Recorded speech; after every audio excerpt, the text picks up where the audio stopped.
Australian musician is thrilled today to be talking to singer, songwriter, performer, and TikTok cooking show host, Hannah Dasher. Hannah, welcome to Australian Musician. Thank you. That's a lengthy list of titles, isn't it? Yeah, well, you know, when you get to do a lot of stuff, that's what happens. I'm not complaining. Thank you for having me. It's morning your time. It's pushing 7 o'clock p.m. my time on Wednesday night. So hello from the past. Before we talk about what you're doing today, I wanted to go back a little bit. Yeah. You've said that an Alan Jackson concert that you went to as a kid was very influential on you. Could you tell me about what you remember about the gig and why it was so significant? Thank you. A lot of my musician friends all remember their first concert because it was, obviously a big concert would make an impression on anyone. But mine was Alan Jackson. I was like 3 or 4 years old. Him and Vince Gill, I believe he opened up for Vince Gill. I don't remember exactly, but I do know that I didn't like to read as a child, but I would read my cassette tape and CD cover booklets front to back. I read song lyrics, and his always resonated with me because he was from Georgia, the state of Georgia, like I am, and I've just always taken to him. I was more so an Alan fan than I was more so into the boys than I was into the girl music. Yeah, I noticed you were recently on a festival lineup with Alan. Did you get to meet him? I sure did. That was fun. The country concert was great. He put on a hell of a show, and I mean, his jet lands, and he sits in his camper for 35 minutes before he goes on, and then he goes back and gets on his jet and leaves, kind of a thing. But so I try to keep my distance. But I stood beside his wife Denise actually to watch the show, and that was surreal. Yeah. At what point did you move to Nashville, and what was the reason behind the move? Well, I moved to Nashville 11 years ago to pursue a career as a country music artist. And it's been a long, hard road, and I'm just getting started. But I'm so thankful for the opportunities that I've had and that I'm having. And yeah, I sold Mercury outboard motors at Bass Pro Shops back in 2010. I moved to town, and yeah, I sold bass boats at Bass Pro Shops. I got fired for writing songs on the job. But lo and behold, I signed a publishing deal shortly after my first major pub deal. And eventually one of the songs I was working on got cut by Brad Paisley, which is cool. And you'll be hearing more from that song in the year to come. Yeah. Hannah, you're such a fun person. Your Stand By Your Pan videos are so entertaining and a little bit silly. But then you hear your music and it's seriously good. There's a high quality of songwriting and production. How important is it that your music keeps that element of integrity and respect while still being able to do that other fun stuff? That's an excellent question, Greg. My heart and soul, bread and butter are obviously with music. I moved here not to be Paula Dean. I moved here to be, Hank Jr. Reba, insert your hero there. And so Eric Church was a big songwriting influence of mine, and Casey Beathard and Jeremy Spillman, Jeff Hyde, the guys that wrote on those records, they are lyricists, and those songs are deep, and you always get something every time you listen to it again. It's there's substance to that, and I don't want to water it down. It's I've got some big shoes to fill the way I see it. I really look up to my heroes in the music industry, and I've got some really big shoes to fill. And I feel like I've been given this gift, and I owe it to the audiences to give them my best and to give them something that's gonna try to stand the test of time. Yeah. You released an EP in July called The Half Record. Were the songs written specifically for the EP, or do some of them go back a way? The Half Record, we narrowed it down to 5 songs. I prefer to put out a whole album, but under the time crunch and budget crunch, we put out the Half Record so we could go ahead and get some music out to people. And I picked a few of my favorites, and the label picked a couple of their favorites. And we just thought that it was the best collection of the best variety to kind of showcase me to the world. It's hard to peg me. Sorry, my alarm's going off. Can you see me? Yeah. There. It's hard to peg all this into one little outlet. And there's so much that I want to do, Greg. I mean, I want to collaborate with Jack White and Justin Timberlake and Snoop Dogg and Tom Petty, you know, R.I.P. But I just felt like it was the best way to introduce me to the world. And so You're Gonna Love Me, which I wrote as a show opener. I'm so glad that made it on the half record and became one of the focus tracks. And a song I wrote right here on this ottoman, Getting Over a Boy. If I was in your shoes, I'd come running back to me. I don't want him back, but the label loved the song so much, we put it on the half record. And now it's my first big music video. And that comes out tomorrow or today, your time. Comes out at 5 p.m. Central on Thursday. So Shoes is my favorite track on the EP. There's a lot of soul in that song. Where does that soul element come from in your voice? The soul element, well, my mother, I grew up in coastal Georgia, and my parents exposed me to Motown, and Aretha Franklin is one of my biggest influences. If I could sound like anybody I wanted to sound like, it'd be Aretha. Woo! But I go to a black gospel church, and I have black drummers because I just resonate with soul music and that way of life. And so it likes to make its way in. I'm so tickled that you hear that. Thank you. Yeah. You've recently been working fairly closely with Fender, and you've been using the new Player Plus, the Nashville Telecaster. Yes, there she is right there. I make sure she's on display. What do you like about playing that guitar?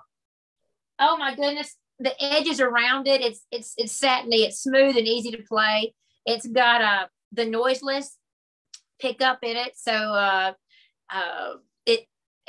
it's got a rock and roll growl to it. It's a little fatter than just a single coil. So I don't know if I'm speaking if I'm being too technical or whatnot, but it's a honky tonk rock and roll guitar, and that's just who I am. So it fits me well. She's candy apple red. She's vintage, and I named her Patsy because we showcased her at Patsy Cline's house, and you'll get to see all those awesome videos that we made on the 14th of September. The Fender campaign will launch, and I cannot wait for you guys to see the interviews and the film that we made there at Patsy Cline's Nashville home. Just a little bit more on the guitar. It's important for most artists that the balance of the guitar, the way it sits on your shoulders is very important, because you're on stage for a long time. How does this guitar feel? Well, I love it. I said there's a reason I don't play Les Pauls. They're 20 pounds. You know, I got to carry all this around, and I love a Telecaster. It's obviously it's art, so I can reach in here and do when I want to show off just a little bit. I'm not much of a player, Greg. I just fake it. I mean, I take a few solos in my set because I think if you're going to hold a guitar, you need to do something with it. But yeah, it's just it's edges around it. You see how that's anyway, but everything's rounded off. Oh, it's got locking tuners on it, which is awesome because I have one of the biggest shows of my life. With my 69 Telecaster, my tuning pegs went out on me, and I could not go to the next song. I had to had to go in a drop key, and but luckily that guitar tech, it was Hank Jr.'s guitar tech, came running with his white and black leather Waylon Jennings Telecaster that Waylon gave him and put it on me. And I finished the show with that Waylon Jennings guitar, it wound up being one of the most magical nights of my life. So there's that story. Yeah. But locking tuners, guys, get them. They're great. Yeah, it's a beautiful looking guitar too. She sounds good. She sounds about like that. Has got a good cougar growl to it. Hannah, you've really taken to the TikTok platform and worked so well for you. You have over 1 million followers. What is it about TikTok that you like, and how did you build that audience? Well, I'm grateful that TikTok has provided me with a platform to do that. I had 11,000 followers a little over a year ago, and I was forced to stay shut in, obviously, for quarantine, and we weren't touring, so I knew I had to do something to kind of showcase my personality and to push the needle. And so I tried out my stand by your pan cooking series idea that I've kind of had tucked away in my mind forever. And lo and behold, it took off. I had no idea that it would take on the way that it did. But I'm very, very grateful for that. And it's translating to ticket sales. So every show I'm playing, it's, oh my God, we love your TikToks. We love your music. I mean, it's been great to introduce people to my music. Yeah. With the release of the Player Plus series, Fender are also launching their own TikTok channel, which they've never had before. It's quite a historic occasion for them, and they're featuring you on their channel as well. How do you feel about being part of Fender's history? Oh, I love history. Well, oh Lord, well, TikTok. I'm just thankful to have that outlet, to have that opportunity, and I love Fender. They've been so good to me. So yeah, I bought some groceries this weekend. I've got to practice some recipes I'm going to be cooking on there. And anyway, I hope that it leads to bigger things for both of us. Yeah. So, what's your go-to meal when you're on tour? What's the easiest thing to cook? Well, it depends on if I'm on a bus or which will have a microwave, then I can do chicken and green beans, and I can stick to my diet, which is good because I try to go lean. I cook a lot of healthy, I cook a lot of Southern comfort foods for my TikTok channel, but I have to give all that food away. I try one bite on camera, but the rest I got to give away. You wouldn't know it looking at my thighs. But in the Sprinter, or when I'm in like the van Sprinter van, I love to try out new restaurants that are in town. It's hard to keep a cooler with food in it to reheat at truck stops. I've done that before, but yeah, by the second or third day, I'm over it. So I'm always trying out the hottest restaurant by, whatever's got a Michelin star or whatever the budget can afford that weekend. So what was your favorite family meal growing up? What brings you the strongest memories? Oh, goodness. One of my favorite meals growing up was, we call it cube steak. That's country fried steak with mashed potatoes, and we called it river peas. You make like LeSueur peas with gravy, good old brown gravy, and oh my gosh, honey hush. That was one. And also with beef stew, I love like a good beef roast. We always ate that with rice on Sunday, and then on Monday morning for breakfast, we'd eat that with grits. And a lot of people are blown away by that, but I'm from the South, the coastal South, where there's a lot of rice and there's a lot of grits. We eat good grits. So we eat a lot of leftover savory foods like Swedish meatballs with gravy. We eat that on grits too. Yeah. Shrimp on grits. A lot of blues guitarists have cigar box guitars.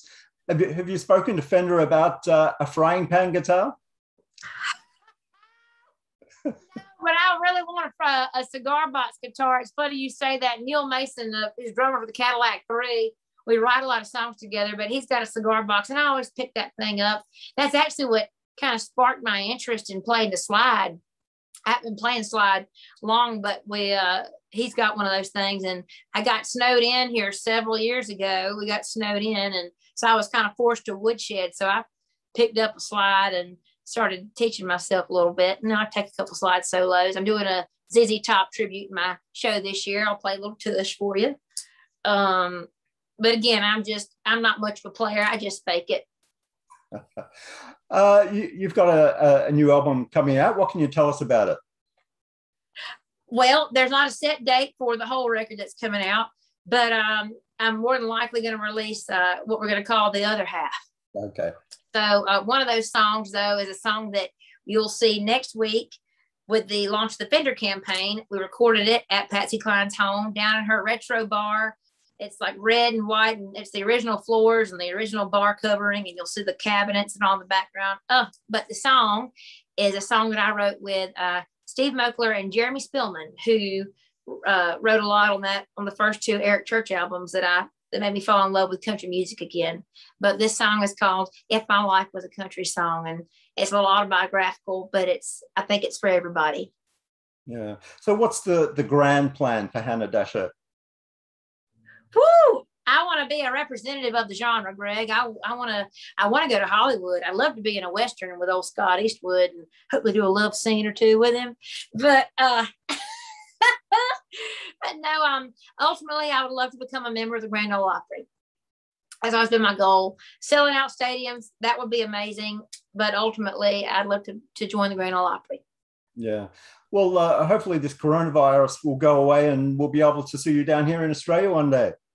I cannot wait. I was just telling Jacqueline and my friends earlier that the sunglasses that I wear that you see in all of my caricatures and all of my album artwork and my press photos, there's an Australian company called Catch a Thief, and I'm obsessed with their sunglasses, and they keep me stocked in them. And they've actually launched a Hannah Dasher line of sunglasses that I can't wait to show y'all soon. But y'all check them out. They're so good to me.